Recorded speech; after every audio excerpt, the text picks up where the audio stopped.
Yo guys, Awesome Chess Blunderer 24 here, and today I have a game that's played between Leinier Dominguez Paris against Alexander Grischuk in the World Cup in this is round 4, and yeah, Leinier's, so let's just get into the game. Leinier's white and Alexander Grischuk's black, and Leinier decides to go with e4, e5 by Alexander, knight f3, knight c6, bishop c4, bishop c5, giuoco piano, c3, the most common move, knight f6, d3, d6, and bishop g5. And yeah, this is a funny move here. Leinier decides to choose this move to, even though statistically, yeah, white has,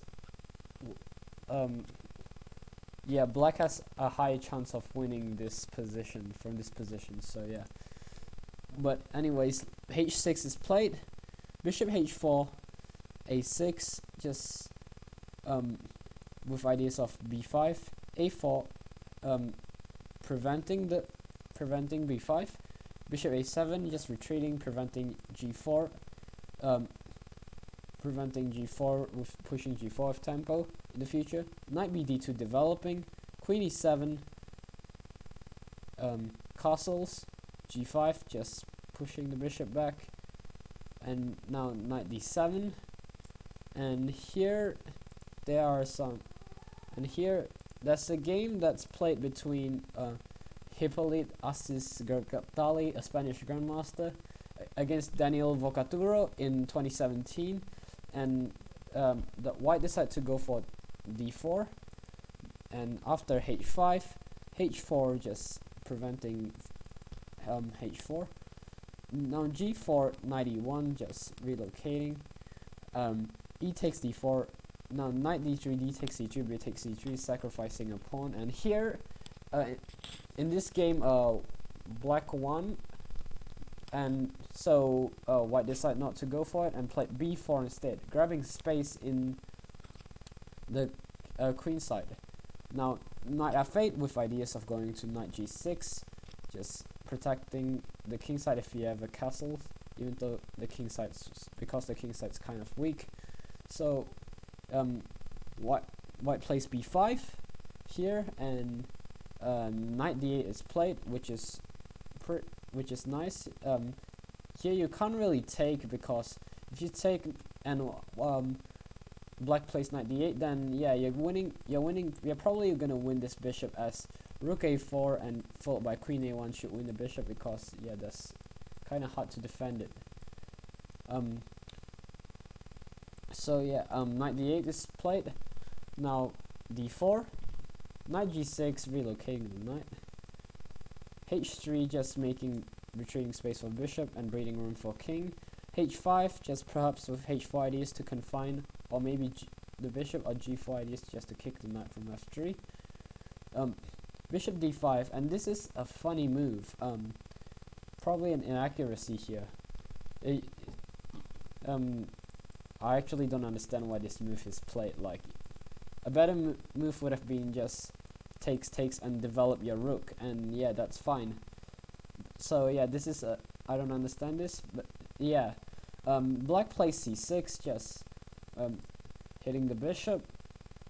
If you takes and bishop c4, then yeah, the engine likes h4, and yeah, the engine likes this position if you decide to take the pawn on c6. So yeah, instead white play bishop b3, which is yeah, just retreating. Now if you decide to take on the pawn, then and win a pawn, then yeah,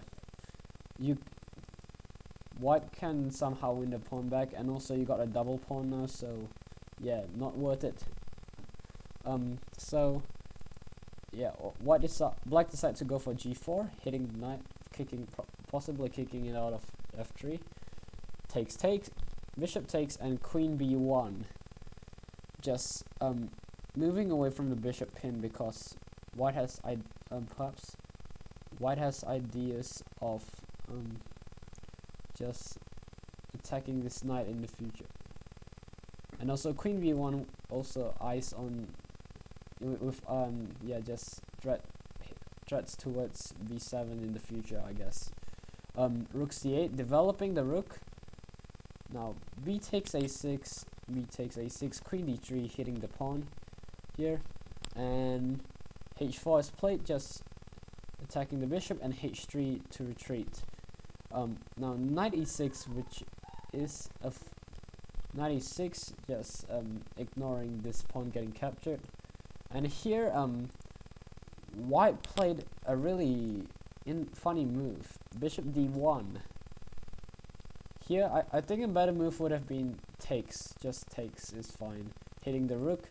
After rook, for example rook c7, then yeah, the position's fine. I think you pretty much gain a pawn here, and yeah, the position's just fine. But instead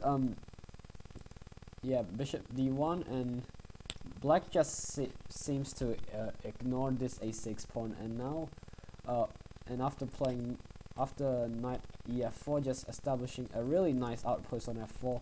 Yeah, now just white just took on a6, and yeah, now white has a pass pawn, but it's not gonna be easy getting the pass pawn to queen. So yeah, castles, because the queen was hitting the rook here. Now this is sort of an inaccuracy, because now this knight takes e5, winning a pawn, because now discovery attack on bishop and winning a pawn. Now after d takes, then bishop takes on g4, and now queen to g5, just hitting this bishop, and now black has ideas of a mate.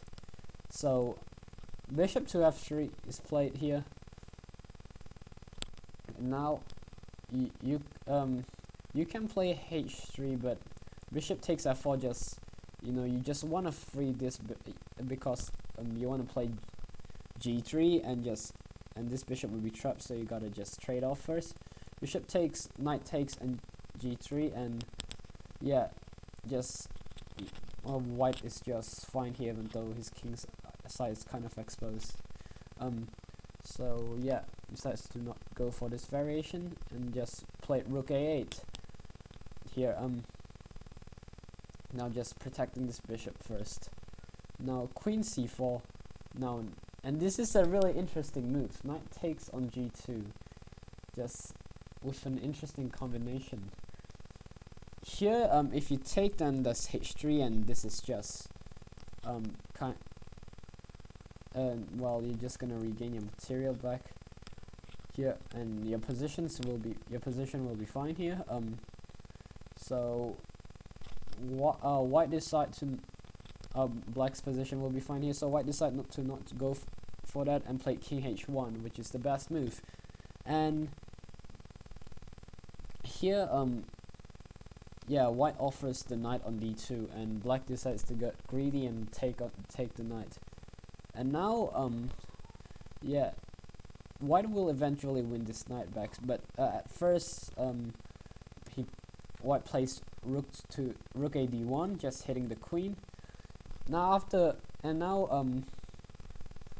black decides to play a really interesting move, knight to e3, just hitting on the queen here, because now if you take, then take, and now this knight is outstanding, and you're just up a piece. So white decides to take on the knight. Now after queen takes, I guess this is a blunder. A better queen takes, and after rook to d3, just hitting on the queen. Black plays queen h6, bishop to g4, just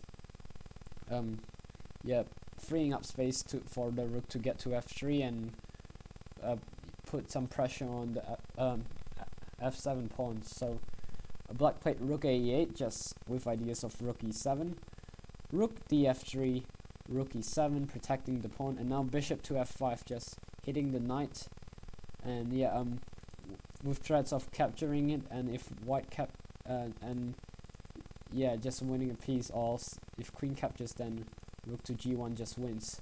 So knight to f4 is played, preventing all of this. Bishop takes on f4, just e takes on f4, and rook takes on f4, just winning a pawn, and yeah, black's king seems a bit exposed here. So rook b8, just controlling the open file and giving black king some breathing room to escape route, perhaps an escape route or breathing room. And yeah, white is just completely better here. Rook to g4 check, just giving a check, and now just restricting the king from the g file and controlling the g file. King f8, just moving away here, and now bishop to g6, hitting on the f7 pawn here, and rook to b7, just protecting the f7 pawn. And now queen takes on c6, just grabbing another pawn. Queen to e3, just perhaps hitting, maybe perhaps with ideas of queen to h3 check, winning a rook.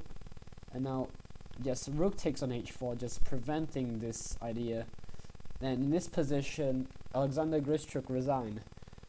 And yeah, basically that's pretty much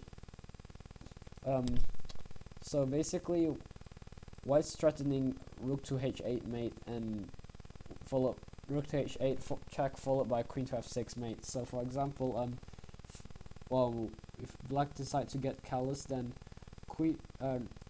rook to h8 check, and after something like